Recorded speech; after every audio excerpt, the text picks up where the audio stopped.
to Livable Legacies. My name is Dr. Rose Nyaondo, and today I want to talk about, again, in relation to my trip back to Africa and to my home country, Kenya, what it means for a first daughter to be abroad. I am the firstborn in my family, and I'm the first grandchild. I'm the first niece. I'm the first daughter of the firstborn. In both sides of my family, my dad is the firstborn son, and my mom is the firstborn. So I'm really the firstborn of the firstborn. So the first of everything, and what it means for the firstborn, first daughter to be abroad and lead from behind.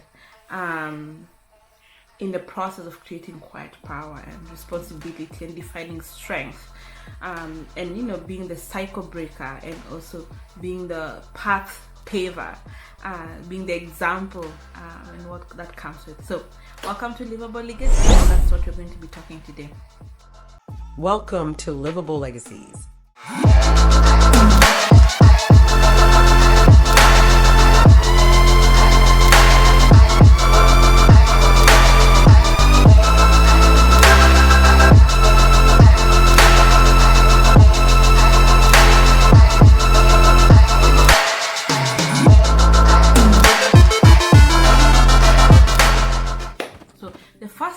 And one of the truths that I came out with from traveling home is that you don't have to be seen to be significant.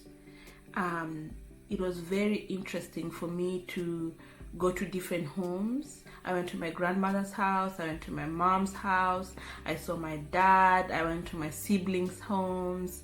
I went to my marital home where I'm married. I went to my husband's family's home. That's my home too. And to see the impact of my footprints in the little things and in the big things. The homes that have been built in the process, land that has been acquired in my name or because of me. Just the little things, cups, for example, beddings, the chair people sit in, the couches, table. I remember one time I walked into a bedroom and the duvet, blanket duvet on the bed was the first blankie I ever bought, brand new duvet I ever bought when I was working a job in Arusha as a teacher many years ago. And to see it faded and jaded, but someone is still using it. And I cherish that duvet because it was the first new duvet I ever bought, brand new from the box. You have no idea what that means if you come from an African country or from a developing country, because you always buy things secondhand, okay? But to be able to buy it brand new from Dubai was a big thing, and I bought a set of it. My God, what a big achievement that was. And so small things like that, to see my footprint in people's lives. Some cups they use. I went to my brother's house and found the tin they use for holding flour. It's one of the first things I ever bought when I was working in Arusha. Some plates they were using are plates that I bought during my grad school years when I was a grad student doing international relations at USIU in Kenya and Nairobi. I went to my grandmother's house, the couch they're sitting on. It's the little things, and to see my footprint in the lives of people that I've left behind was very significant, and it made me appreciate when they made a big fuss of my arrival. I went to my home and they made a big fuss. They put up a tent. They brought grandma, people I don't even know, say I have had, because of me they have made certain trips and I didn't even know it. That because of me they have reached certain places. They have gone to the lake, they have gone to Imbo. Because of me they have done this and they have done that, and I didn't even know it. I just help where I can. And some of these people I don't even know them, but they came to say hello, to celebrate me, and to welcome me home. And for that I'm thankful. So again, you don't have to be seen to be significant, and that's a legacy. It's like your impact you've had is invisible until you look around you and see, oh, I have had an impact in this. And number 2, we lead by listening, not by controlling. And the leadership is about creating space for others. I am so thankful that because of my life, I have created space for others to be thriving and to thrive.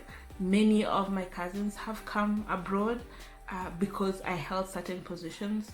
Many people in my family have gone to school because I held space for them to be able to do that, whether it is paying school fees, whether it is creating an opportunity for people, whether it's putting my foot on the door so that they can pass through. It's very interesting. It was very interesting to see that. Homes that have been built, land that has been acquired, because I created space for us to be able to do that. And what I wanted to say about this is that leadership is not just about visibility or just about dominance. It is also about building trust. Okay. When I was home, there are people who would talk bad about behind my back, and I wouldn't know it. But my name was being defended in rooms I was not even in. By the time it's occurring to me, someone has already defended me and made so much noise about it, and that thing has been squashed before it even reaches me. To me, that is legacy. People I have supported back home who would ride with me, would stand by me, would defend me in rooms that I'm not even in there. And for that, I'm eternally thankful. And for that, I'm very, very thankful. And I'm thankful that I've had an opportunity to have such an impact in people's lives. And I'd like to know about you too. And it's not obvious, also it's not always that people defend you when you're not there. There are people who also just,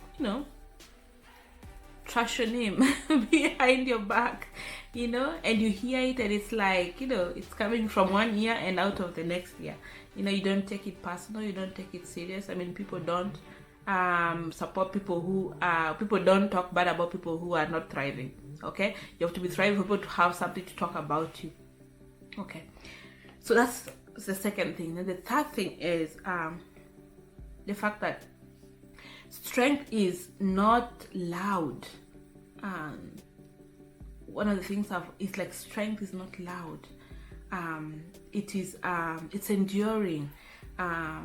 It's just being able to hold that weight of being the first daughter. I had to be the most disciplined. I had to be the highest achieving, because everybody's going to be looking out at what I'm doing, so they go and do better. And they have done better. A lot of women in my family, cousins, siblings, everything, a lot of them have done much better because I held that space. I was there like GPS or like the bar. So I had to rise the bar and be able to put the bar very high for everybody to be able to either measure up or go beyond it. And for all of those who are successful, even more successful than I am, those who are even a little bit successful, for those who have held space for them to be able to aspire to greater heights, for that's the legacy that I have built, and that's the legacy I'm so thankful to be leaving behind and to be building. And that's who I want to be known for, as someone who has held space. I was just laughing with my mother-in-law the other day. She was telling me all of the kids she has educated, and I asked her, how is it that many people pass through your hands? And if you come from a developing country, it's not just about your family. It's about your family and somebody else's and cousins and uncles and nephews and nieces. And I was asking my mom, how is it that people pass through your hands and are very successful, but when they're successful, they forget? But it's because when you're being the space holder, when you're being the person who puts their foot on the door, and you're holding a vision for other people, you're not doing it so that they can do something for you. No, you're doing it because you see the potential, you see the capability in them, and you hold the space and the light for them to be able to rise up to that standard, or to be able to rise up to catch up to themselves, or catch up to that dream, for them to be able to thrive as well. Not because you want them to do something for you, or you want them to give something to you. So, and then the thing that I've realized, particularly for spaces that you've held for people, and then they go and become successful, and then they come back and you hear certain things being said about you, people talking smack about you, or you didn't do this, you didn't do the other. In my mind, and how I viewed it, is that there's a lot of power in silence, and that it is not weakness. Okay, whatever support you've given and it has come and gone and people have appreciated or not appreciated, mine is to keep silence and to appreciate that I had the opportunity to do something, because that, for me, that silence is not weakness, it is strength. It's strength. And there are things that people would blame me for not having done for them, not because I'm not able to, and not because when they see you are capable of doing that. And for me, it's not so much that I'm not trying to do, it's because I am bearing the weight of two worlds. Okay, I have to bear the weight of where I am currently with my family, with my children, and the aspirations that I want my children to have, and also support my family back home and their aspirations. And I'm bearing the weight of those two worlds together at the same time. And for that reason, when I hear things being said about me, it's just silence. It's not a weakness, it's a strength. It's quiet strength. That's 3. 4, breaking cycles. Also, what I learned is when you're breaking these cycles, in not only breaking the cycles, it also means you're building new ones, right? And some of that has caused me to be very, very intentional. Like, for example, when we went home, I did not go to visit everybody. No. And the cycles that I had broken, the people I did not want to meet, and the people I went to meet, not because I missed them, not because they're that important to me, but because I want my children to see certain things. I want to expose my children to certain things. I want them to be able to learn from the other people's life experiences, and I want them to be able to put themselves in certain spaces and be comfortable in it. And also for me, it was important for me to be able to walk into certain spaces and look at it and know that it doesn't bother me anymore. For example, one of those very critical ones is to be able to go back home. I have not spoken to my parents, my dad, for so long, but it's because of the nature of who he was when he was healthy, and the last time I spoke to him, and the things that went down. And because of that, being able to go into those spaces and be able to rise above it and not be triggered or be annoyed or be upset, and to look at it from a very observatory perspective and not have it impact me, I think that was very, very powerful to me. And to be able to have some compassion, imagine me having compassion for certain things, is this to me, that was the highest level of strength and growth from me. And also just to be able to watch people try to take advantage of you and of me. It's very interesting to do that. Be able to see people take advantage of you and just let them, observe it, not make too much noise about it, pretend like you've seen it, like you've not seen it, and move on. Like you have bigger fish to fry. The thing they're trying to swindle you or con you about, or take advantage of, is so insignificant in the big scheme of things. It's not even worth the headache. And so that was a very meaningful trip for me. I walked into those spaces as the first daughter, the first grandchild, first niece, and the power that I have held, and the responsibility and the weight of responsibility. And some of it is trauma, some of it we call this responsibility, and to be able to redefine what strength means, to be able to break certain cycles, to be able to stand in certain spaces and know that certain things don't impact me no more, and to be able to heal certain parts of me that I was not even aware needed healing. There are certain relationships from this trip that I'm gonna have to let go of. There are certain relationships I'm gonna have to nurture. For example, one of the things that I'm working out of here is I'm probably going to have to educate, and that's the reality of it, is I'm probably going to have to educate my brother's children, for example. And that's a very real reality, right? And because I care about those children, not so much about my brother, but because I care about those children. And maybe I will not have to, but that is some of the truth that I'm having to grapple with. And but most importantly, to have my children be in that space with me and observe those and have questions about why certain things are happening, how it is they're happening, and for me to be able to respond with compassion and with love, and to show them that they too are limitless and that this is the history.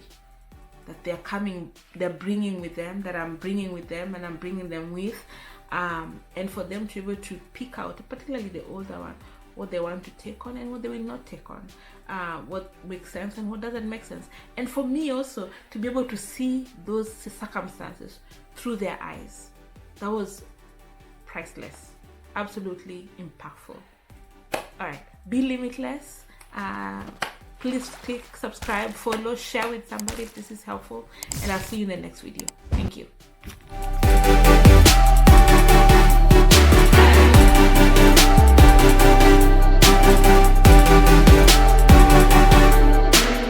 Thanks for watching. Don't forget to hit the like button and subscribe so you never miss out on the latest content. I'll catch you in the next one.